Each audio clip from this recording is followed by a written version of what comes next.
Hello, good morning, good evening, good day, good afternoon, wherever you are at. Welcome back to another episode of the Unidentified Celebrity Review, your home for credible news, reviews, and commentary on everything UFOs and sometimes other things. My name's Luis Jimenez, and as you can see, today we're doing something a little different. Let's see here. Hey, Taryn, how you doing? We're doing our first live broadcast ever, so welcome to all that are here. Now, in the description, I promised a pizza party, but I went ahead, I ate pizza, and I left the rest of it outside of the studio. That way, it's just one less thing to worry about. But I did bring some Pepsi, so the Pepsi's here. At least you know I had the pizza, and this is sort of like a little party for everyone. So welcome, Taryn. Glad you're here. You are the first official person in our live stream ever. So congratulations, Taryn. You made UCR history. Hi, Michelle. If everyone doesn't know, that's my girlfriend, Michelle. So she's checking in on the on the live stream, making sure everything is heard and seen properly. So we do have a little bit of breaking news, and I wanted to talk about it. I just wanted to try something different when news comes in, so it's a little faster, comes to you guys a little hotter and unedited. So. I also got to be careful as to what I'm saying. And the honor is all mine, Taryn, so don't sweat it at all. So let's get into it. First of all, before we get into the news, I wanted to say thank you so much to all of the new subscribers that we have to the channel. We have grown by almost 100 subscribers in less than 2 weeks. It is amazing to see how quickly that's happened. And I am just so happy and honored that you guys even consider us enough to click that subscribe button. It's a big deal. It helps a lot. Make sure you smash that like button as well. It goes a very, very, very long way. We got Dirk in here. Dirk, what's shaking, Dirk? First to outvote. I want pizza.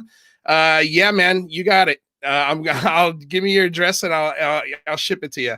I love it. Upvote it all day, all night. I love it, you guys. I'm so happy you're here. This makes me, I didn't think anybody would be here. So this is cool. Okay. So let's get into why you guys are here. Let's get into the news. I'm going to switch screens here. Look at what I did. Sweet. Okay. So this is the news. So this is straight out of, let me get my mouse over here. This is straight out of the debrief.org. It's written by Tim McMillan. It's a very short article, but this is directly, I don't know if this just happens to be something that they were writing before the news in Israel broke. This security advisor and scientist and professor in Israel, I'm sure you guys have seen the episode, talking about alien bases on Mars and just a bunch of crazy stuff without any real proof. But it is interesting to see that this website did write an article about the design company or the industry that is sort of partnering with the government and making materials, making planes. Here it is right here. Battelle designing materials for breakthrough hypersonic speeds. This was just written by Tim McMillan, and it was dropped December 11th, which I think is yesterday. Okay, so here's what it says. A global race for hypersonic flight continues to heat up. Presently, the United States, Russia, China, Australia, India, France, and Germany are all actively developing technologies to allow for the first flight at over 5 times the speed of sound. But engineering a vehicle capable of routine travel at nearly 4,000 miles per hour is only a part of the problem. Designing an exterior that can survive these extreme speeds is another. Surface temperatures of an aircraft moving at hypersonic speeds can reach up to 5,000 degrees. So when these things get moving, and they get moving real fast, the metals on the plane obviously heat up, and that's really the biggest hurdle when it comes to going faster is the heat that is generated. How do you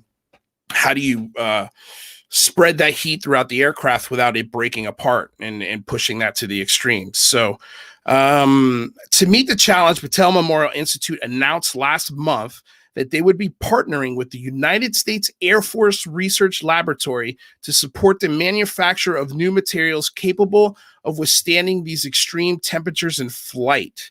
JC, what's happening, man? Welcome to the show. Sorry if I didn't notice right when you came in. I'm the first live stream, so welcome, man. So stoked you're here. So that is a very interesting development here. So again, when I made my video about this Israeli news, I had never heard of Battelle Memorial Institute connected in any way whatsoever with UAPs or UFOs. Now, someone in the comments did mention that this company has been thrown out in connection with UAPs and UFOs, but I've never seen it. I've never heard of it. And like I said in that video, I think we were going to get at least some sort of information or people looking into Battelle Memorial Institute. And here we go. We've got the debrief.org. They're already looking into this company. And we found out that they have a partnership with the United States Air Force manufacturing materials capable of withstanding these extreme temperatures that we just talked about. So that's insane. Like it is, that's so far we've got one truth ticked by this Israeli security official and scientist and professor. And what's his name again? It is, I got it right here. Haim Eshed is the professor's name in Israel that is making these extreme claims. But this is one thing that he mentioned in those claims, the Battelle Laboratory. And here we go. This is a truth. This is something that is ticking a truth. Now, that doesn't say the whole story is true and everything that this guy's saying is credible.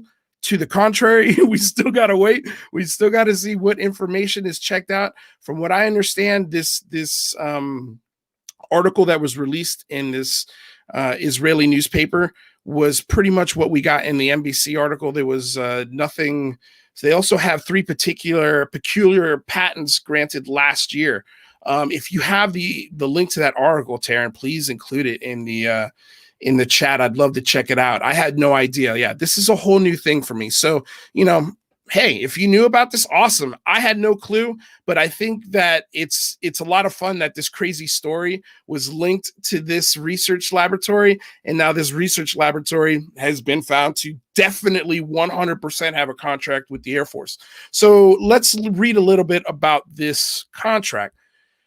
In September, Battelle Memorial Institute was awarded a potential 7-year, $46.3 million contract by the Department of Defense to support the manufacture of thermal protection materials that can withstand extreme hypersonic environments. Midnight Piper, what's shaking, buddy? Thanks for joining the first live stream. You guys are awesome. I can't believe you're here. How many we got? We got 8 people. Jeez, that's great. Welcome, everybody. So we're talking about Battelle Labs and their contract with the United States Air Force, and they got a $46.3 million contract, 7 years. Now, I wanted to talk about that because I thought that was important. I'm going to highlight this here. 7 years, $46.3 million. That is nothing. That's nothing. That is a very, very, very tiny contract. So for those who are saying, oh, this is a conspiracy, oh, this is part of the military industrial complex. Yes, that is true. But a $46 million contract out of a almost $1 trillion budget is nothing. It's nothing. It's almost the same amount that the ATIP program got. They got $25 million over, I think it was 5 years. So a little less than $5 million a year they had for this. And these guys had 46.3 over 7 years. So a little more than 5 million, between 6 and 7 million per year. That's not a lot of money to develop thermal protection metals. That's a pretty tight budget, in my opinion. I figured that would have been way higher. I don't know what you guys think. So let's see here. There's some speculation about disclosure by the Pentagon. Can you elaborate that on JC? I don't know what that means. Okay, so the Air Force Research Laboratory selected Battelle over 5 other bidders indefinite delivery, indefinite quantity. ID/IQ contract for the manufacturing carbon, making 6.3 million immediately available for research. This is interesting stuff. There was another thing here that really caught my eye. The Battelle notes the urgency to meet and exceed near peer capabilities in hypersonic weapon systems has elevated the importance of solving the daunting scientific and engineering challenges that have made reliable flight at hypersonic speeds elusive. Let's see here. Okay, so there was and this just talks about, more hypersonic weapons and stuff. But here what is the thing that I found the most interesting about this. And I'm going to blow up the screen so you guys can see it in the live chat here, because I think this is really important.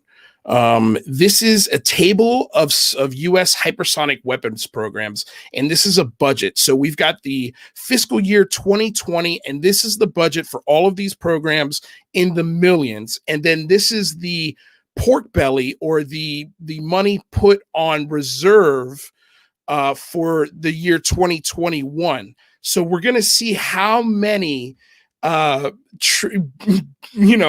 many dollars are either added to a program or taken from a program. Refractory ceramics, metal doubtful with regards to such temperature.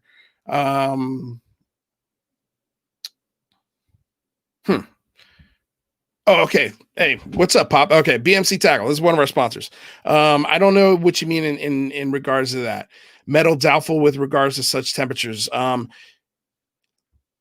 Refractory ceramics. I'm sure you're talking about the surface of these planes, which I don't know too much about, just because I'm not a chemist, so I don't know that much about metals. But here's one thing I can easily decipher, and this is a budget. And I want you guys to check this out. So we've got the title of the program. We've got 1, 2, 3, 4, 5, 6, 7, 8 programs, right? One is a conventional prompt strike, a CPS. In 2020, the budget for this was $512 million. In 2021, that goes up to $1 billion. It goes to $1.8 billion in the fiscal year, and that is a budget that goes to 2028. So right there is that is a double the budget in 1 year, and it's a $1 billion budget. Now this is a budget, conventional prop strike, $1 billion budget for a program that spans over the time of 8 years, 2021 to 2028. Well, technically 7 years. So that is an enormous budget, and it's a huge increase in spending. Here we have a long-range hypersonic weapon that in 2020 had a $404 million budget, and in 2021 gets an $801 million budget and has flight tests through 2023. We've got AGM 183 air-launched rapid response weapons with a $286 million budget, went up to a $382 million budget. We've got a let's see here. So this didn't go up to $1 billion. I'm sorry, it was $100 million. It went from the conventional prompt went from 512 to, I think I said $100 billion, but it's not $100 billion. It's $100 million. That's still a massive, massive increase in spending. So I think I'm not going to go through all of these, but every single one of these programs, with the exception of one, which was the last one, a hypersonic air-breathing weapon concept. All of these crazy missiles and hypersonic weapons, that went from 20 million to 7 million. And the only reason why it decreased in budget was because the program is over. They're done testing it. They're going to pretty much, now it's time to put it in the field. And yeah, so that's the biggest news here, is that this military industrial complex is increasing spending. And I have a feeling that these stories and all of these things linked to UFOs and this UAP threat, it could just, let's just be on our toes and ready that this could be just a ploy to get more of the budget. Again, I've stressed on this show a million times that the military industrial complex takes 57% of our national budget. And now we've just introduced the Space Force, and there's another video that these guys included that the Space Force just released about their plan and what they're going to be doing. Here, let's check out their YouTube page. There's 2 Space Force videos. I would highly recommend checking this out. I'm going to include this link in the description so you guys can go watch these. I'm not going to play them here, but they're pretty pro-military, very much we need money to go into space and fight in the space. This is a new frontier for war.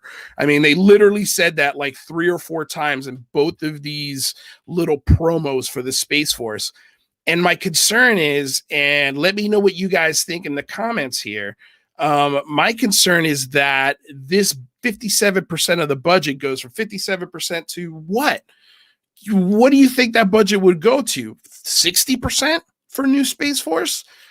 I mean, I'm thinking they're going to need a little bit more than 3% for a Space Force. 63%, 64%, 65% of the budget. And if it does increase, what are these senators and congressmen, what are they going to cut out of the budget to make up for this Space Force? It's a slippery slope, my friends.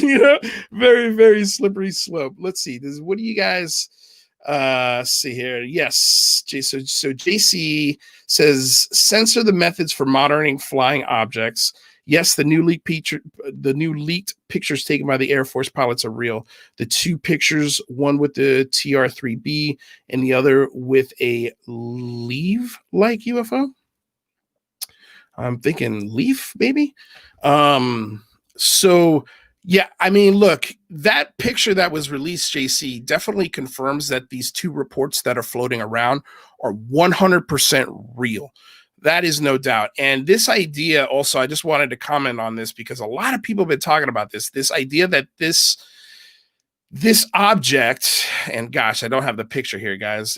Pardon me, but the object that was released, that the debrief released, well, let's just go to the debrief. Released with this object in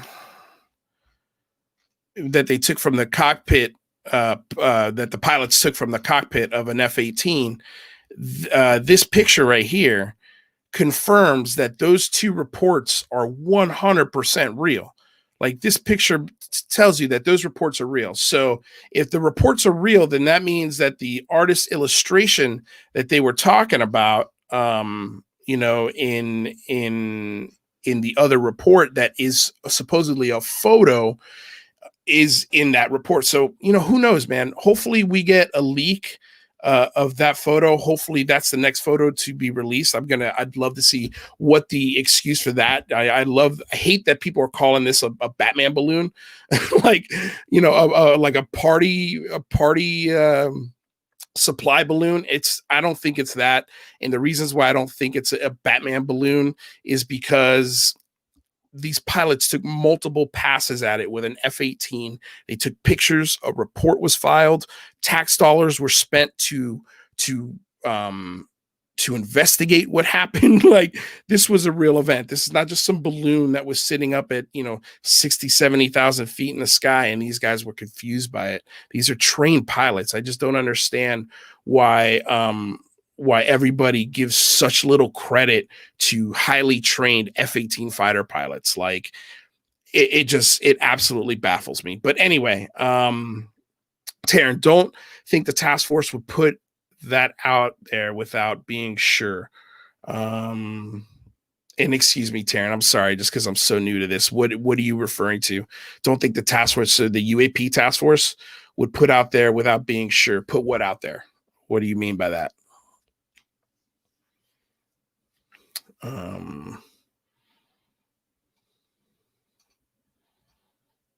Let's see here. All right. So yeah, you guys, that's basically what I wanted to talk about. I wanted to talk about this new article. I wanted you guys to check it out. I think it's some pretty important stuff. They make some very good revelations about this, Battelle laboratory that's making metals now. I'm curious to know what other contracts they had. You guys say that there's a couple other contracts out there. I'd love to the picture. You don't think the task force would put out that? Yeah, I agree. I don't think they would put that picture. Well, I mean, the picture is leaked. The picture wasn't officially put out there by the task force. It's a leaked photo. There's nobody that is actually confirming that photo is real. So that's one thing that we have to be clear on. But it's sort of the same thing that they were saying when the Nimitz video and the Tic Tac video and the Go Fast video came out. Nobody confirmed that from the Pentagon or the Navy. It took a year after those videos were released for anyone from our government to confirm that they were real. And then that's why I hit the news cycle second time the year later. So I agree. I don't think the task force would put that photo in a report. That's for sure. If that's the photo that is actually linked to that report, I would think there's also more photos and maybe even video. Again, this happened in 2018. This was taken probably with a pretty nice camera phone at very close distances. I mean, they're flying toward it in this picture, it looks like. So, yeah, I'd be interested to see what that report says and if that report ever sees the light of day. Fingers crossed. I'm hoping that we get another picture. That's what I mean. Obviously, that's what everyone wants to see, even though the picture is not the best piece of evidence. It's going to be the radar data. It's going to be the tracking information. It's going to be the cockpit information, the FLIR data, the camera systems, if there are any.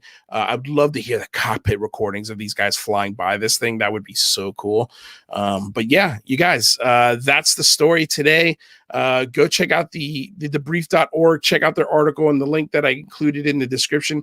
Thank you guys all so much for joining me out there on this first live stream. Woo, we did it. I have a feeling we'll be doing more of these, especially with breaking news. But of course, all other episodes, I'm still going to tape. I'm still going to edit. So anyway, bro, go ahead and elaborate about the massive UFO reports around the world. There are everywhere. Yeah.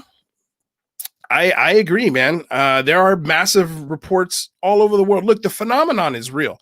That's not the question, JC, right? Like it's real. What we now have to establish is scientifically, what are they? That's the next step, is how do we convince our government to allow for, say, a $100 million budget like they're giving these hypersonic missiles, take one of those hypersonic missile programs away and devote it to UAP studies or UFO studies and see how far we get on this. I guarantee you in a year, 2 years, we're going to have a lot more information that's scientifically sound, that is based in science, with real money backing it, with a no time limit. And, but will a study like that even be made public? I doubt it. I doubt it. But I'd love to see, if the government would publicly admit that they were devoting that kind of money and time. But anyway, yeah, I mean, great question. Great point. We're all in a wait and see mode right now. We're all kind of just, in an airplane flying around the airport waiting to land, because the airport's super busy because it's Christmas.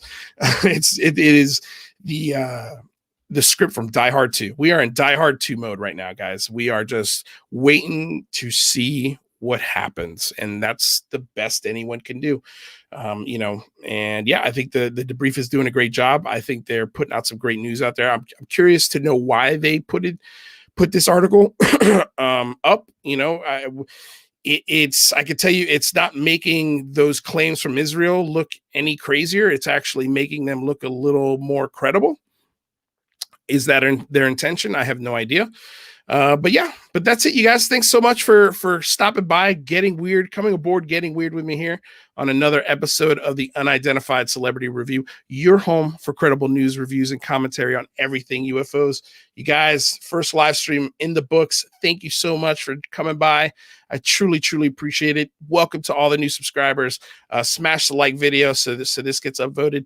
And yeah, I'll see you on Tuesday with a brand new episode. On Tuesday, we're going to be doing, let me just tell you real quick, I was going to do this article, but now that I just did the live stream, now we're not going to do that. We're going to do the last couple episodes of Oak Island. We haven't done that because there's been so much news.